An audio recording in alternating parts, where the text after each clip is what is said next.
Bonjour, avec Microsoft Forms, vous allez pouvoir créer des questionnaires qui vont se corriger automatiquement et donner de la rétroaction rapidement aux élèves. C'est très utile pour créer des exercices et des formatifs.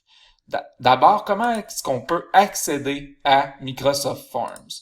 Pour commencer, on va aller sur le site du Centre de services des SAMAR dans Office 365.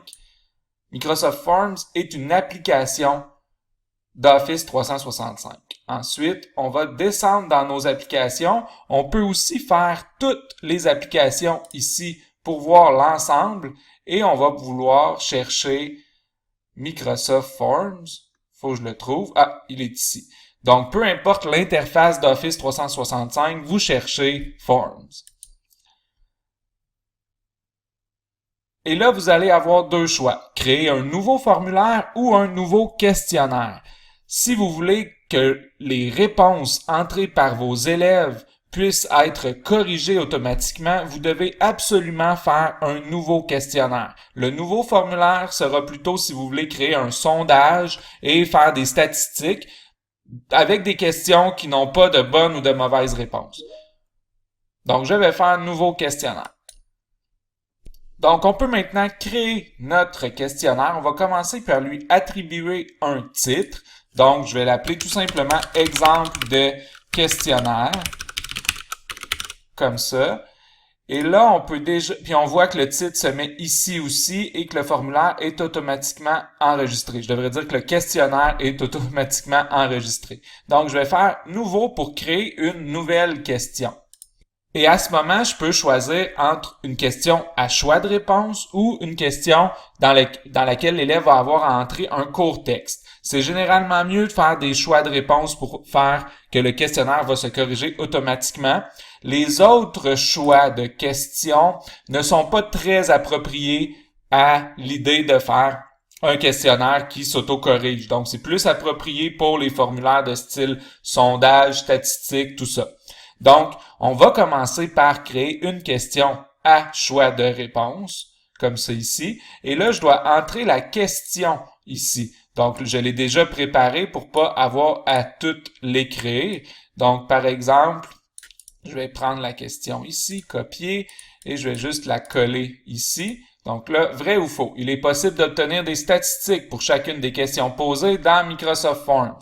Donc là, on peut donner deux options, deux choix de réponse qui seraient vrai et ensuite faux, comme ça ici. Et là, excusez, donc là, j'ai fait ma question, mes choix, et je dois ensuite déterminer quelle est la bonne réponse en cliquant sur le petit crochet vert, le petit crochet qui va devenir vert comme ça ici, qui va indiquer bonne réponse. Donc là, j'ai déterminé ma bonne réponse. Je peux aussi attribuer un nombre de points, par exemple 2 points pour la question, et mettre la question obligatoire comme ceci. Donc, j'aurais terminé cette question. Ensuite, je peux créer une nouvelle question. Et on voit là le crochet vert apparaît ici. On voit tout de suite la bonne réponse. Je fais nouveau. Une nouvelle question à choix de réponse. Et je vais aller chercher ma question ici. Comme ça. Quel est l'animal Oups, il y a une petite erreur. Quel est l'animal le plus rapide? Je vais juste enlever un mot. Parmi les suivants. Et là, pourquoi je veux vous montrer cette question-là, c'est qu'en fait, je peux écrire plusieurs réponses, pas juste deux. Donc, j'écris des noms d'animaux tout simplement, et je peux ajouter une autre option, par exemple le mouton, et je peux ajouter encore une autre option. Et là, je pourrais en ajouter encore beaucoup, 15, 20 options, pas de problème. L'idéal, là, c'est de fournir peut-être beaucoup de choix de réponses pour que l'élève puisse pas vraiment choisir au hasard. On peut pas toujours faire ça quand on a une feuille de papier, ça prendrait beaucoup d'espace, mais dans un formulaire en ligne, vous avez beaucoup d'espace. Donc, vous pouvez déterminer beaucoup de choix de réponses. Donc, je pourrais en ajouter encore une fois d'autres choix, tout simplement, comme ça ici. Donc, j'ai tous mes choix de réponse, je clique sur ma question et je vais déterminer la bonne réponse, encore une fois. Et voilà. Je vais maintenant prendre quelques instants pour vous montrer qu'on peut ajouter une image ou une vidéo à une question. Donc, si je clique sur ma question, on a ici insérer un élément multimédia et je peux choisir entre vidéo et image. Donc, par exemple, je trouve une vidéo sur YouTube ou je produis une vidéo et je la mets en format non répertorié sur YouTube.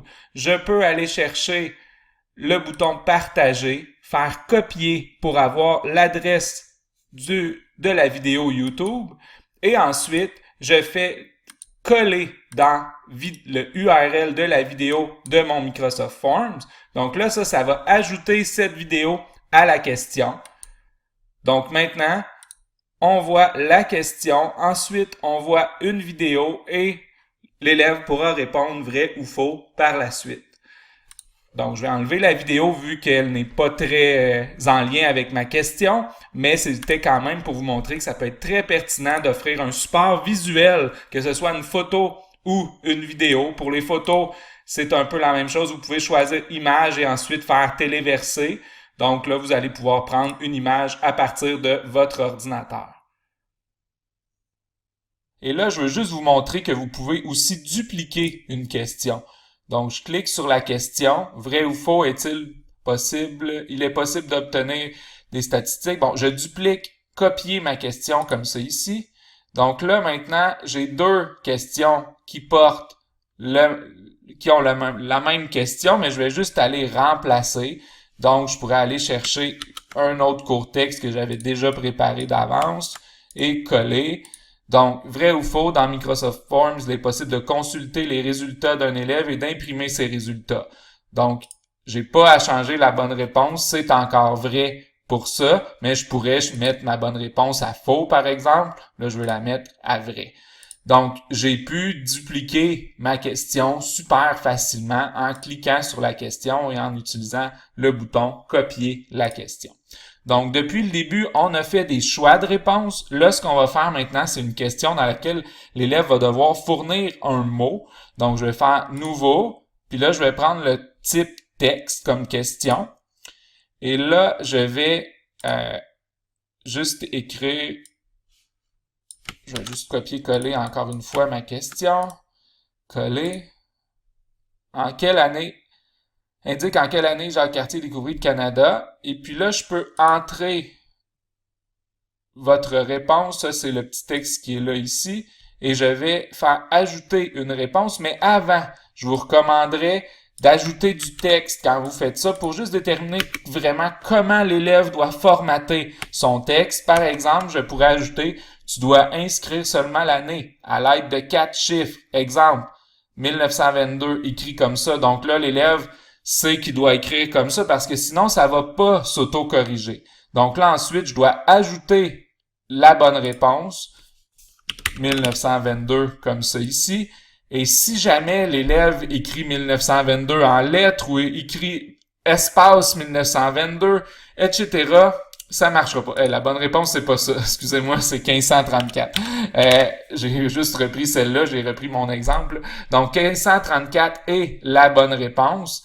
Et je pourrais ajouter d'autres bonnes réponses aussi si je voulais. Des fois, ça peut être intéressant de mettre un mot au pluriel, par exemple, si vous demandez aux élèves de fournir un mot. Je vous recommanderais d'utiliser surtout des choix de réponse. On aurait pu, dans ce cas-ci, donner un choix de réponse de 30 années tout simplement, puis on s'assure que l'élève, même s'il fait une petite erreur, quand il entre sa réponse, il n'y aura pas une mauvaise réponse nécessairement. Donc, c'est à voir là, si vous voulez vraiment utiliser ça. Je voulais montrer par contre que ça peut se faire quand même. Donc là, j'ai terminé cette question-là. Donc, on a maintenant un questionnaire qui compte 8 points, dans lequel il y a 4 questions. On a déjà déterminé quelles sont nos bonnes réponses.